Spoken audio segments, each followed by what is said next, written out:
چراغ کو قیامت تک مکمل کر کے رہے گا، وہ نور مکمل ہو کر رہے گا. یعنی رسول پاک صلی اللہ تعالی علیہ وسلم پر تم چاہے جس قدر بھی حملے کر لو، اللہ رب العزت ان کا محافظ ہے، ان کا حامی ہے. اب یہاں پر آج میں نے رسول کریم صلی اللہ تعالی علیہ وسلم کے ظاہری جمال و حسن کو بیان کیا.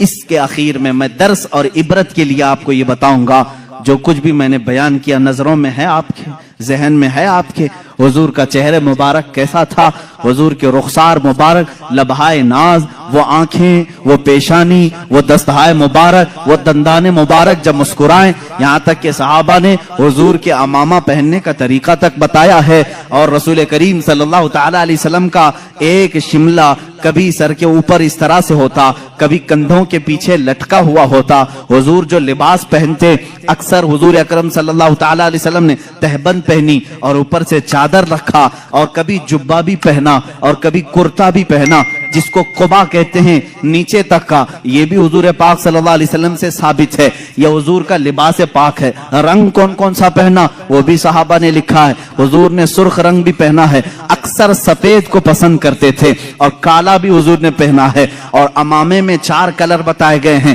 زعفرانی کلر کا بھی، سفید کلر کا بھی، اور حضور اکرم صلی اللہ علیہ وسلم نے فتح مکہ کے وقت کالے رنگ کا بھی اور ایک ہرے رنگ کا بھی حضور اکرم صلی اللہ تعالی علیہ وسلم کے یہ لباس مبارکہ کو لکھا گیا ہے.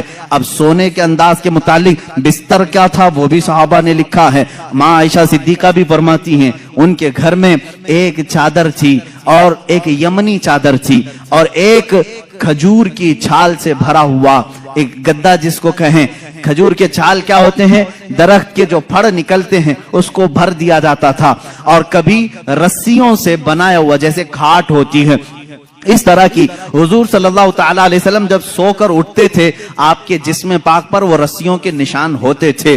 تکیہ آپ اپنے ہاتھ کا ہی اکثر استعمال فرماتے. اور رسول کریم صلی اللہ تعالی علیہ وسلم کے استعمال کرنے والی چیزوں میں کیا کیا تھی آج میں پوری چیزیں عرض کر دوں. اللہ کے حبیب صلی اللہ تعالی علیہ وسلم سرما لگاتے اور پسند بھی فرماتے، اور ارشاد فرماتے اسمد سرما لگایا کرو، تمہاری آنکھوں میں وہ نور کو بڑھاتا ہے اور تمہاری پلکیں اگاتا ہے. اسمد ایک سرمے کا نام ہے. حضور اکرم صلی اللہ تعالی علیہ وسلم تیل استعمال فرماتے، تیل اپنے سر پر بھی، اپنی داڑھی مبارک، اپنی مونچھ پر، اپنی بھووں کو حضور اکرم صلی اللہ تعالی علیہ وسلم سونے سے پہلے استعمال فرماتے. یہ حضور کے آداب ہیں، حضور کی سنتیں ہیں. اب کھانے میں کیا پسند فرماتے؟ اللہ کے نبی صلی اللہ تعالی علیہ وسلم اکثر جو کی روٹی کھاتے تھے، اور وہ موٹی قسم کی ہوتی، بغیر چھنے ہوئے آٹے کی ہوتی تھی. حضرت عائشہ صدیقہ رضی اللہ تعالیٰ عنہ فرماتی ہیں حضور صلی اللہ تعالی علیہ وسلم کو ایک غذا پسند تھی جس کو سرید کہتے ہیں. سرید کیا ہے؟ گوشت کا سالن روٹی کے اوپر ڈال دیا جاتا تھا اور روٹی کو چور کر کے جیسے کھچڑی بنتی ہے، یہ سرید میرے آقا کو بہت پسند تھی. اور حضور صلی اللہ تعالی علیہ وسلم سبزیوں میں لوکی شریف بہت پسند کرتے تھے، یعنی جو لمبا کدو ہوتا ہے، گول والا نہیں، لمبا والا کدو، یہ حضور اکرم صلی اللہ تعالی علیہ وسلم کو بہت پسند تھا. یہاں تک کہ حضرت ام سلمہ فرماتی ہیں جب سالن کے کھٹورے میں کدو کے ٹکڑے ہوتے حضور ایک ایک ٹکڑا چن چن کر کے اپنے برتن میں لیتے تھے. لوکی شریف میرے آقا صلی اللہ تعالی علیہ وسلم کو پسند تھی. لیکن حضرت عائشہ یہ بھی فرماتی ہیں زندگی بھر میں نے حضور صلی اللہ علیہ وسلم کے دسترخوان پر کبھی 2 سالن جمع ہوتے ہوئے نہیں دیکھا، کبھی 2 سالن نہیں آئے. اکثر تو ایسا ہوتا کہ کھجوروں پر حضور اکرم صلی اللہ تعالی علیہ وسلم گزارا کرتے. ایک حیث نام کی غذا ہے، اور بھی غذائیں ہیں، میں تفصیل میں نہیں جا رہا ہوں. حیث نام کی غذا، گھی اور شہد، گھی اور کھجور کو ملا کر کے گرم کیا جائے، گھٹلیاں نکال کر کے، یہ بھی حضور اکرم صلی اللہ علیہ وسلم کی پسندیدہ غذا تھی. حضور اس کو پسند فرمایا کرتے تھے. کھانے کی یہ چیزیں ہیں، پہننے کی یہ چیزیں ہیں، آرام کرنے کے انداز یہ ہیں. اللہ کے حبیب صلی اللہ تعالی علیہ وسلم کپڑے کب کب بدلتے تھے، کب کب آپ غسل فرماتے تھے، یہ بھی لکھا ہوا ہے کتابوں میں. رسول کریم صلی اللہ تعالی علیہ وسلم ہر دوسرے دن غسل بھی فرمایا کرتے، اور لباس ہفتے میں 2 یا 3 مرتبہ. اور جب کبھی کوئی وفد یا کوئی قبیلہ ملاقات کے لیے آئے